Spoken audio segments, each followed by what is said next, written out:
Hello and welcome, I'm Arumba. Thank you for joining me. Let's play some more Elder Kings mod for the upcoming new version 1.5. So good news and bad news, as always.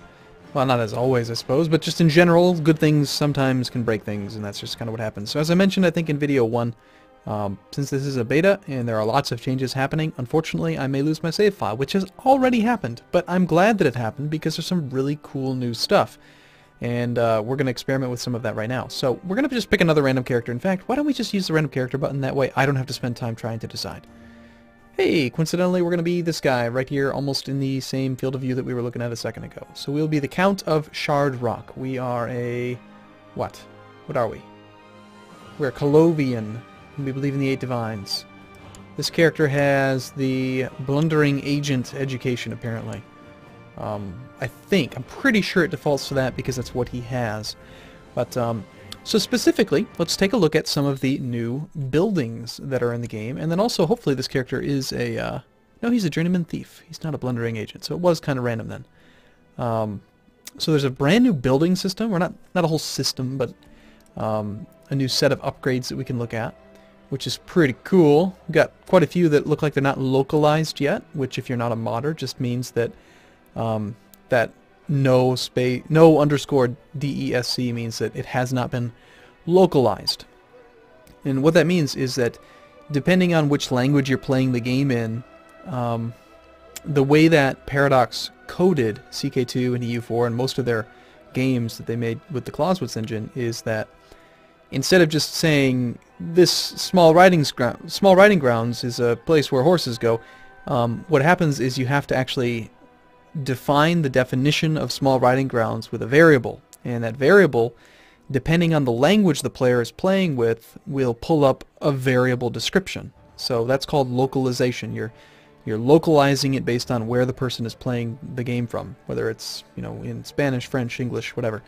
And so they just haven't localized it yet. Unfortunately, it's kind of like an extra step because for most mods they are usually just in English. I have not really seen any other languages. But looks like none of the buildings have a description yet. That's fine, not a big deal. So, small hall, looks like, so we've got the barracks. This is supposed to expand upon, like, the idea that, I was wondering, remember in a previous video I said, wow, they've nerfed tax income. And I was right, they did. And the reason for that is that there's significantly more value out of upgrades now. So, like, tax income +1, the Hunter's Hut, you can upgrade that twice. That's going to give quite a bit more base income. You got the small farm, that can be upgraded 3 times. Presumably that'd be 0.5, 0.5, 1, and then 1.5. Toll stations. You've got the small smithy, upgradable up to 4 times. Wow. Morale of armies, land organization. The gambling room. Lots of various ways to upgrade the fort. Multiple ways to pick up archers. I like that. Like being able to make multiple upgrades. I kind of like. It's fun. Seems like a large focus on just the 3 main troop types. You've got lots of heavy infantry, cavalry, and all that. I'm not seeing any pikemen. Do we not even get pikemen in the capital? Maybe that's something that's more reserved for like towns. Be a good, probably a good bet. No, interestingly, the towns with their CT underscore town hall underscore 0A. Another example of localization. It's just entered the game, so don't hold them accountable for it right yet. Apparently they only get light infantry. I mean these towns are like really undefended. It looks like all of the town buildings don't even have descriptions for the actual buildings themselves yet. I would also assume it's probably the same way for the bishoprics. Usually the way you do it is you'd upgrade castles first. So anyway, let's see if we can cast any spells. Demand Duchy from Liege, make an offering, Path of the 8 Divines. Yeah, we could do that. Refuse Liege requests. Why don't I go ahead and make an offering? It seems the Divines are too busy to listen to your lowly prayers. The priest offers condolences, but nevertheless accepts your donation at the temple. Oh, well. I feel like Eeyore. Path of the Divines. Yes, let's do it! It will be a spiritual as well as a physical journey. And is there a Dragonborn? There is not. Not yet. Okay. And might have handle decisions to do the auto sign. It'd be kind of nice if that thing was on by default, just my opinion. Since I always have to turn it on, sometimes I forget about it. Plot to kidnap people. I remember in a previous video, I think I mentioned that with all these extra kidnap and stuff plots, it'd be nice if this window was bigger. But it's a minor thing, really. Interesting how many people were allowed to plot to kidnap. Anyway, without further ado, why don't we play a little bit since we had to restart.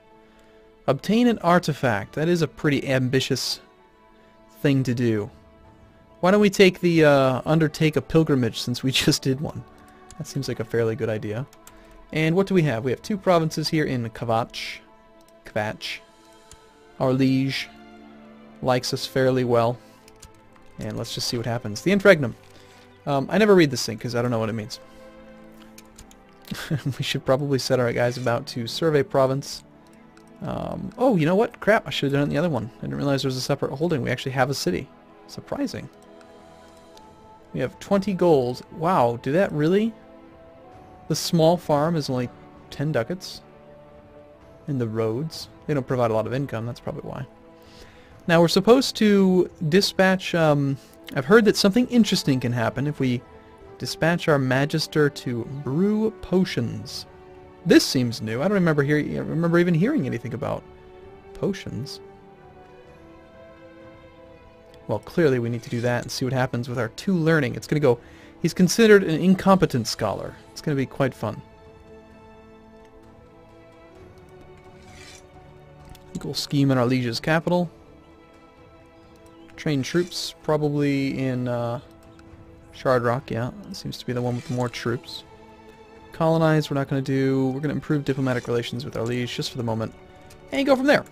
So, we'll probably play on speed 5 because I want lots of cool stuff to happen. So we're now a pilgrim. Let's go forth and be pilgrimy. I also have the thief birth sign, which gives us 2 intrigue. Not bad. Not great. Minimum crown levy, I think we say go to hell, sir. Although our opinion of our liege is quite high, so we should probably agree with him. As a worshipper of the divines, I can choose to place one of my Aedra above all others in my worship, naming them as my patron. I'm curious to just see how this was implemented. It says next page. I want to see if I click next page if I can actually go back to these first 3, which I feel like is like an essential component of a good list system. Because if not, then you have to kind of know in advance whether you want these 3, otherwise you can never get back to them. So let's see. Next page. Back to the front. Excellent. This, unfortunately, is the best that they can do. You might wonder, if you're a modder, or if you are interested at all in modding, why don't they just list all, like, 10 of them at once? Unfortunately, and I experienced this myself, you cannot, it's hard-coded into the game, you can only have at most 4 decisions in any event. And so they're making the most of a poor system, in my opinion, by having 3 that are actually decisions that you might want to take, and then the 4th is just sends you to another decision that lets you cycle through more. I wish Paradox would just export the damn thing and allow them to have 8 decisions. It would make the game so much more dynamic. They could do so much more with it. Anyway, let's go ahead and look at all these things. So, do we want intrigue? No matter what, we appear to get some favor. And we're basically just picking, do we want like fertility? Do we want diplomacy? Stewardship? Movement speed? Movement speed sounds pretty cool. And prestige. Wow, that's a lot of prestige. 1.5 a month? That's 18 a year. In 10 years, that's 180. That's pretty good. Health 0.5. It's another one that's, I would say, more valuable. General opinion plus 10 is pretty sweet, too. Wow, these are really appealing. Like, all of them are pretty good. I feel like probably these ones are a bit weaker than if I had to rank them. Because just for comparison's sake, if you were to use the ruler designer, one diplomacy is worth 0.1 health. So if you were to do 0.5 health, that's worth 5 diplomacy, actually. If I'm not crazy, I could just be crazy. Fertility chance is the same thing. It's 5% per point. But honestly, I think we want the movement speed. That is just one of those traits that is just stupendously valuable. Okay, be kind and generous to the people, protect the weak, heal the sick, and give to the needy. Stedar is the first way shrine in your pilgrimage along the path of the divines. He is the god of mercy and justice. Stendar, I shall pause here and meditate upon his teachings. So we did this before. We're a follower of Akatosh. Stendar may give you his blessing if you are antithema, or particularly unpious. You may instead receive his curse. If you end your pilgrimage, you will not receive the pilgrim trait. Under what circumstances do you think you'd actually want to end the pilgrimage? I don't really know. I think we just do this. Let's just meditate upon his teachings. Let's not make any offerings because we don't have a lot of piety yet, and I'd hate to get in trouble with any gods. Lately, I have become afraid that someone might want to hurt me. I am thinking about hiring two food tasters, and maybe a bodyguard would be a good idea. Do we want the extra diplomacy, or do we want to become paranoid? I say we go for paranoid. Two of my guards are arguing about whether the Daedra worshippers or the Almcivi followers are better. I think we take the piety in this case, because we're trying to get a bunch of piety so that we can maybe do these offerings. And I'm trying to keep in mind who I am a follower of. Akatosh. So if Akatosh shows up, we definitely want to make an offering to him. I'm assuming he will. The Dragonborn was discovered, and he appears to be an Argonian. And he's landed. He's a count. So he's got fantastic traits. Unfortunately, it's a random event. Maybe one of these days I'll look up what the event is and we'll just cheat and fire it just because I want to become the Dragonborn. I want to experience that. Live soberly and peacefully. Honor your parents. 50% chance of becoming kind. This is Mara. Mara, I mean, it's got to be one of them, right? While walking the long roads of Tamriel to visit each of the way shrines of the Aedra, a group of bandits have cornered me. Without any guards, I was left to fend for myself. This is unfortunate. This is, I mean, it's a very involved series of events, but notice that using my agility and stealthiness, I will make these bandits disappear before, and then it gets cut off because the event text can't be any longer. So I don't know what it says, but oh well. Work hard and you'll be rewarded. Zenithar. That's not us, we're Akatosh.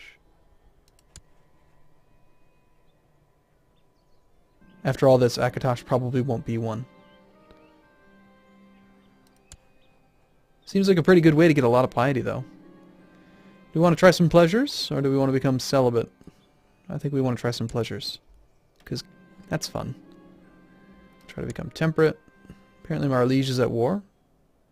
While walking together with Regent Tatia and discussing my finances, we met a couple beggars. I knew she did not approve of alms, but the young mother with no shoes and a wailing baby could not be ignored. It was just enough for something to eat. Okay. Open your heart to the noble secrets of art and love. Treasure the gift of friendship. This one doesn't seem to do much aside from anything else. I'll just take the piety. I want to maybe try to get up to like 400, maybe 500 piety before we do it. We haven't picked up any of those 10% chance traits. Using my stealth and agility, I will disappear before we can read the whole event. Hey, I will make an offering to Akatosh. So I wasn't crazy. It was an actual one on there. I love that. And this is the one that gives us prestige and movement speed. It's like two of the best ones. It's pretty sweet.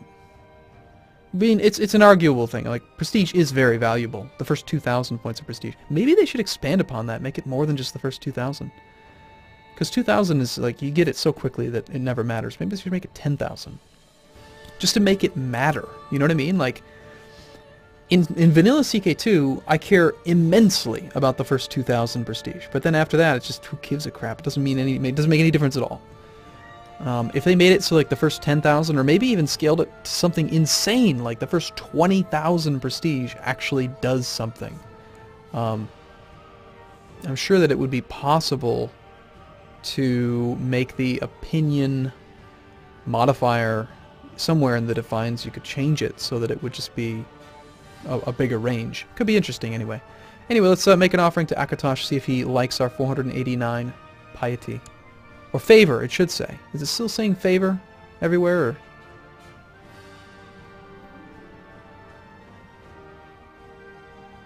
Monthly character favor. Yeah. At long last you can rest your weary feet by the fire and lay in your own bed. You have returned from your long pilgrimage along the path of the divines. So we are now going to become a pilgrim, recent pilgrimage, and we'll also accomplish the mission, or the ambition, which should give us another 100 piety. Favor, sorry. Trying to get used to that new term. Steward discovers Iliad ruins. Okay, that's kind of cool. New ambition. What do we want to do next? Obtain an artifact. Make a friend. Adopt a lifestyle. Improve our intrigue. That seems like a pretty good move since we're so close. And what kind of kids do we have here? We have Ilav, who is absent-minded, cynical, and envious. He's a little shit is what he is. He's being educated by my chancellor. Why would we let him do that instead of me? I mean, granted, that guy does have the better education. I actually kind of prefer like a level 4 magistrate over a level 4 pilgrim. Well, let's go back and check it out again. What is the guy again? Master Pilgrim. General opinion +8. That's actually pretty cool. Never mind. You can stay there. He's watching over both of them. That sounds fine. Okay, that's good. And let's see if we can build a building. I mean, discovering those ruins may have been better if we'd done it somewhere else. You have hired an old assassin to teach you. Hey, there we go. Just like that. Extra 100 prestige. Improve our learning. Have a daughter. Become prestigious. Interesting. Let's go for the obtain an artifact. That can happen through the survey province. It can also happen from us ransacking our neighbors and taking their stuff. So, like, let's go raid the Green Pact. We don't have a lot of men, but it's never stopped us before. We need to find something we can actually siege, like this. There's only 250 or something there. Let's go forth and loot. Piss some neighbors off. I'm assuming we're allowed to loot, right? Unit is in friendly lands. This isn't considered friendly lands, really. Thought this was our liege's land. Alright. Well, that's fine. Wood root, here we come. Let's go loot this guy. Hopefully we can siege this town quickly enough that we actually get something decent out of it. You've recently decided to become a collector of rare artifacts. Why should everyone else enjoy the benefit of finely crafted, ornately decorated elven weapon? Of a finely crafted. And not you. You overhear one day a courtier talking of a local merchant who deals in such rare artifacts. Let's try it. I shall visit him. Need a little bit of a nudge there to get this army actually in Woodroot. I feel like they should stand right there. If it were me, I'd just have them stand right on the text. I mean, that's the easiest way. Just put them right in the center of the province. Who cares about the text? Because you can always find the text elsewhere. And trying to find like that one spot in every damn province that they can stand and not interrupt the text seems kind of silly to me. So it's not going to take very long. The merchant you overheard about has his own shop at the end of the market. You make your way there. Upon seeing a large room with many shelves, each shelf is stacked with various seemingly random items, many of which you are sure are pretty worthless. You browse the wares and find... While browsing the wares, you come across the head of a very fine specimen of a beast. It would certainly look good above your fireplace. And if people were to infer that you had been the one to kill it, well, who's to know any better?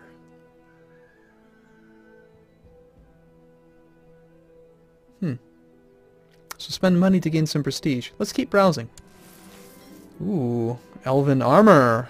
Do we want elven armor? It's pretty decent. Let's just buy it, sure. Why not? Oh wow, he responded fairly quickly. Crap. Okay, well, we're going to take a break here, because apparently he's going to come kill us.